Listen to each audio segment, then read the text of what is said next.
Hello everyone, my name is Aarti Sahu. आज हम पढ़ेंगे चित्रों की गणना का पार्ट 2, जिसे हम काउंटिंग ऑफ फिगर भी बोलते हैं।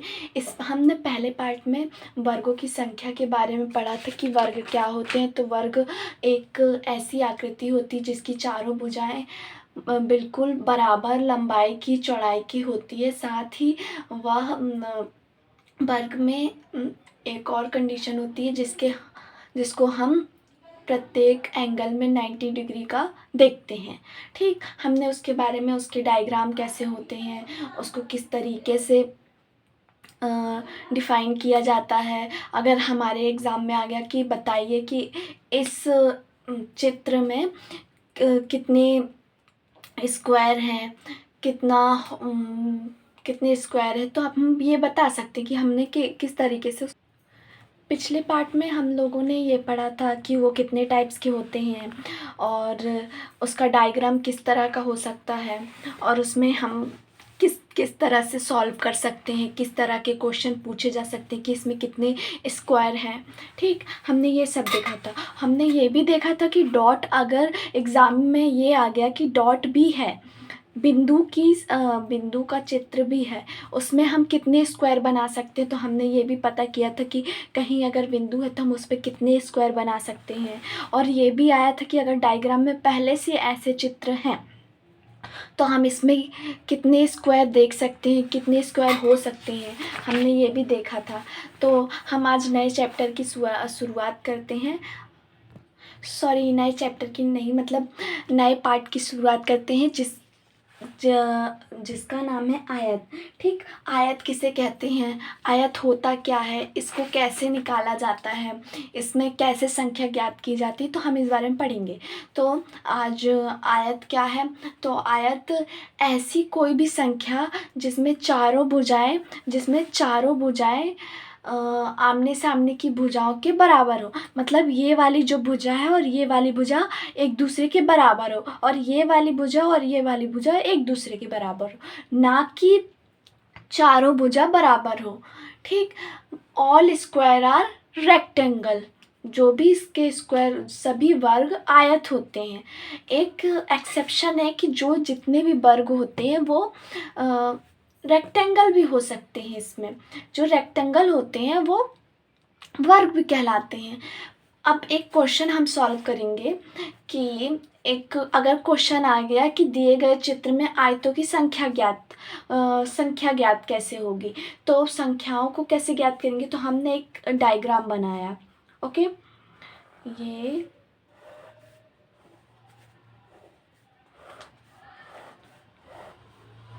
ये 4 खंडों वाला एक डायग्राम है। सॉरी, ये थोड़ा सा चौड़ा बन गया, पर कोई बात नहीं। ये स्क्वायर का डायग्राम। ओके, पर हमें इसमें आयतों की संख्या ज्ञात करना है। अब हम एक एक गिनेंगे तो टाइम लग जाएगा, इसलिए हम एक ट्रिक बताते हैं। ओके, तो यहाँ पे लिखेंगे 1 2 3 4, 1 2 3 4। ओके, अब इनको टोटल करेंगे, कितना होता है, तो 1 1 3 3 3 6 6 4 10, कितना हुआ 10। यहाँ भी कितना हुआ 10। अब इन दोनों का मल्टीप्लाई कर देंगे, 10 × 10 = 100। ठीक, इसलिए 100 आया, इसकी आयतों की संख्या 100 है। अब हमें कैसे पता चलेगा कि आयतों की संख्या 100 कैसे है, तो हम इसको सॉल्व करके देखेंगे। पहले हमने वर्गों में क्या ज्ञात किया था, हमने वर्गों में ज्ञात किया था कि एक इसमें भी वही डायग्राम है, पर हमें सिर्फ इसके स्क्वायर ज्ञात करने थे। तो हमें तो पता है स्क्वायर का कितना होता है, तो हम वैसे ही करेंगे। स्क्वायर निकालने के लिए 4 × 4, 3 × 3, 2 × 2 एंड 1 सबको एक एक से माइनस करते जाएंगे। फिर ये आया हमारा 30। ठीक, हमें तो वर्ग पता चल गया, पर इसमें हमको आयत भी ज्ञात करना है ना, तो हम आपको वर्ग, तो इसमें वर्ग भी टोटल होंगे। तो जो वर्ग टोटल होंगे, जैसे एग्जाम्पल देते हैं कि वर्ग में जो आयत की जो परिभाषा होती, ऐसी कोई भी संरचना जिसकी चारों भुजाएं आमने सामने की बराबर हो। तो स्क्वायर की भी तो आमने सामने की बराबर ही होती हैं। अब ऐसा तो नहीं कह सकते कि ये दोनों बराबर नहीं है, 90 डिग्री का इसमें एंगल नहीं बन रहा है, इसमें भी 90 डिग्री का एंगल बनता है और इसके आमने सामने की भुजाएं भी बराबर होती हैं। तो ये भी हम इसका स्क्वायर भी आयत में गिनती करेंगे। ठीक, तो बताए थे ना हम कैसे करना है। तो 4 × 4, फिर 3 × 3, फिर 2 × 2 एंड 1 × 1। तो 4 × 4 is equal to 16, 3 × 3 9 and 2 × 2 4 and 1 × 1। Okay, अब इसका आ जाएगा 30। कितना आएगा? 30। अब हमें इसमें स्क्वायर की संख्या तो पता चल गई, अब आयत की संख्या कितनी होगी। तो आयत की संख्या ज्ञात करने के लिए हमें इस डायग्राम को समझना पड़ेगा। तो फर्स्ट ऑफ ऑल अपन आयत ऐसे निकाल सकते हैं, 1 2 1 2 3। ठीक, अब इसी तरीके से हम नीचे भी ज्ञात करेंगे, 4 5 6, फिर 7 8 9 10 11 12। ओके, अब हम इसको ऐसे खड़े में भी स्क्वायर को ज्ञात करेंगे, 12 ऐसे में और 12 खड़े में, तो कितना हो गया? 24। ओके, प्लस अब एक आयत ऐसा बनता है, 1 2 और 3 4 5 6। ठीक, अब 6 ऐसे में हो गया और 6 लंबे में, तो कितने हो गया? 12। अब फिर ये आयत कितने होंगे? 1 2 2 ऐसे में हो गया, अब 2 ऐसे में, तो कितने हो गए? 4। कितने हुए? 4। ओके, अब हम इनको टोटल करेंगे तो ये होगा,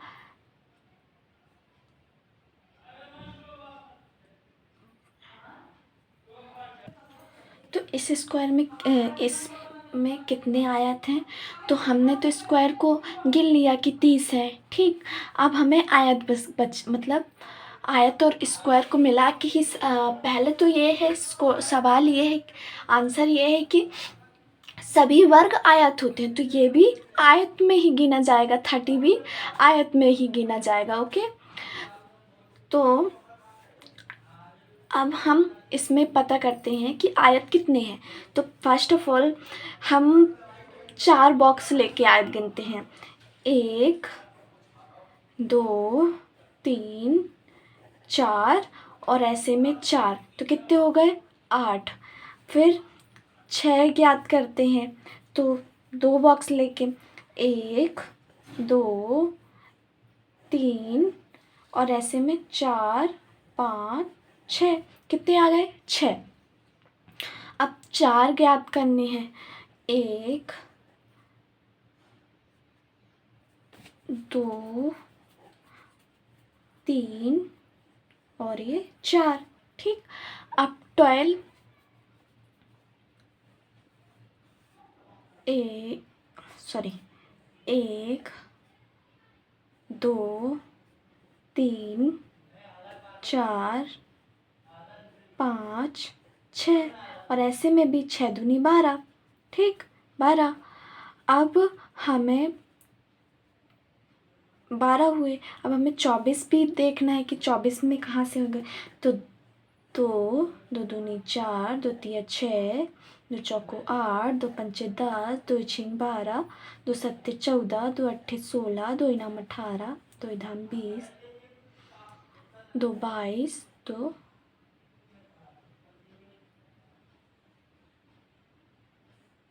24 आ गए। इसलिए 24, क्योंकि हम इसको डबल करके गिन रहे थे, ऐसे में एक और ऐसे में एक, तो कितने हो गए? दो, दो दूनी। अगर हम ऐसे ना गिने, 1 2 3 4 5 6 7 8 9 10 11 12, और फिर ऐसे में भी गिनने हैं हमको, ऐसे, तो 24 हो गए। इसलिए ये इतने। अब इनका टोटल करेंगे तो कितना आएगा? 70, और 70 प्लस 30 कितना हो गया? 100। इसीलिए इसकी हमें इतना सारा सॉल्व करने की ज़रूरत ही नहीं है कि हम यहाँ पे इसको टोटल करके और यहाँ पे इसका इंटू कर देंगे तो 100 आ जाएगा। इतना टोटल करने का टाइम हमें थोड़ा मिलेगा एग्ज़ाम में, तो हमें पता है कि इसको नॉर्मल ट्रिक से सॉल्व किया जा सकता है, तो हमें इसमें इतना टाइम नहीं देना। अगर कहीं और अलग टाइप के क्वेश्चन आते हैं तो उसको हम कैसे सॉल्व करेंगे वो भी देखते हैं। अब मान लो अगर क्वेश्चन आता है कि सेम नंबर के बॉक्स ना हो दोनों तरफ, जैसे कि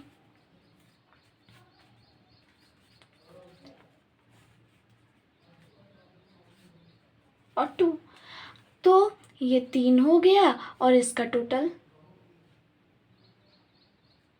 6 हो गया, तो 6 तिया 18। इसमें कितने आए थे? 18 हैं।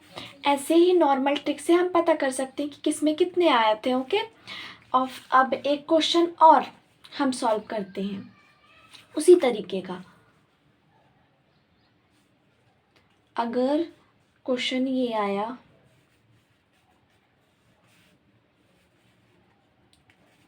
कि इसमें नीचे दिए गए चित्र में आयतों की संख्या ज्ञात करो, 1 2 3 2 3 4 5, ठीक। तो अभी इसका टोटल कितना है? 6 और इसका टोटल कितना है? 3 6 4 10 और 5 15 इंटू 15, तो इज इक्वल्स टू कितना हो जाएगा? 90। 15 6 90। ओके, बहुत इजी था। आयत को हम ऐसे ही ज्ञात करेंगे।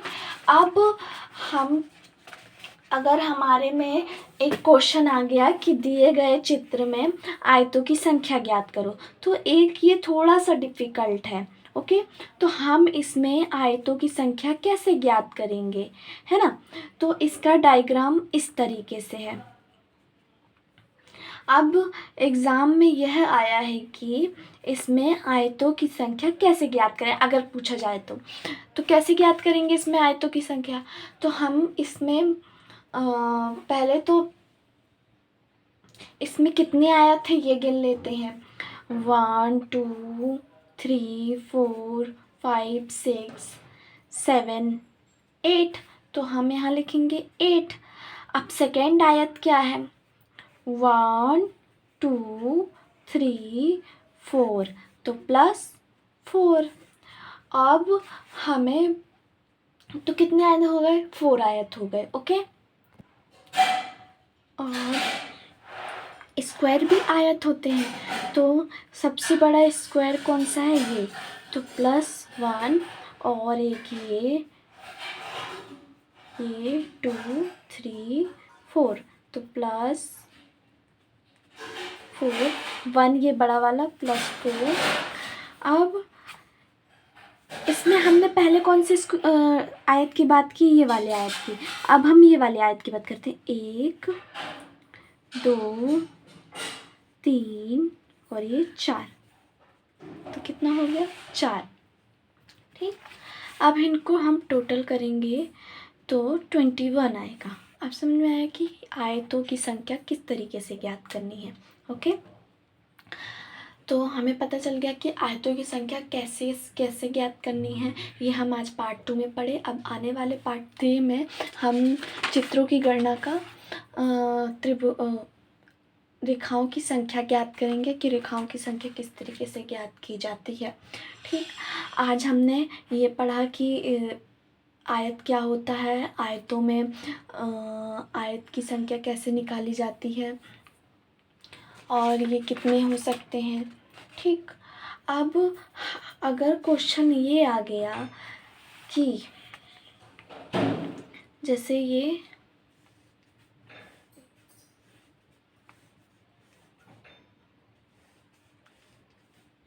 1 2 3 4 5,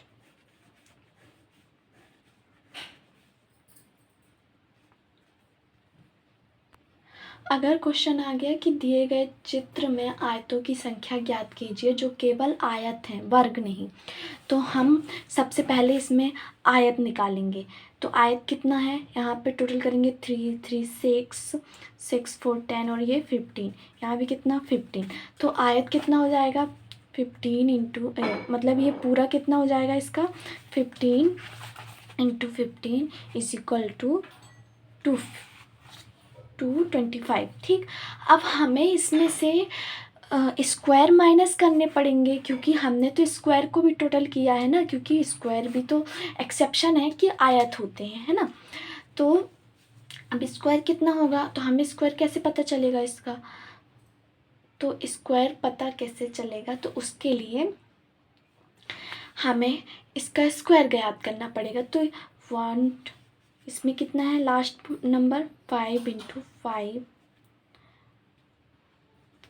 4 इंटू 4 3 इंटू 3 2 इंटू 2 1 इंटू 1 25 25 16 9 4 और ये 1। ठीक, अब हम इसको टोटल करेंगे 24 3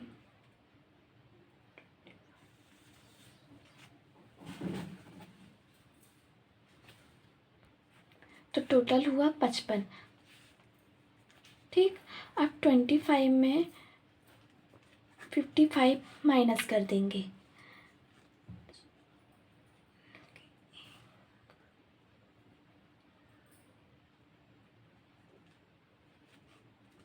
एक 170 आएगा। इसमें आयतों की संख्या 170 है। कितनी है 170। तो आपको समझ में आया गया कि आयत हमें कैसे निकालना है, ये वर्ग में कितने होते हैं आयत और बिना वर्ग के कितने होते हैं, हमें सब पता चल गया। ठीक, अब हम अगले पार्ट में हम पढ़ेंगे कि रेखाएं की संख्या कैसे ज्ञात करें, रेखाओं से हम संख्या कैसे ज्ञात करें। ठीक, तो thank you for watching and subscribe and like comment और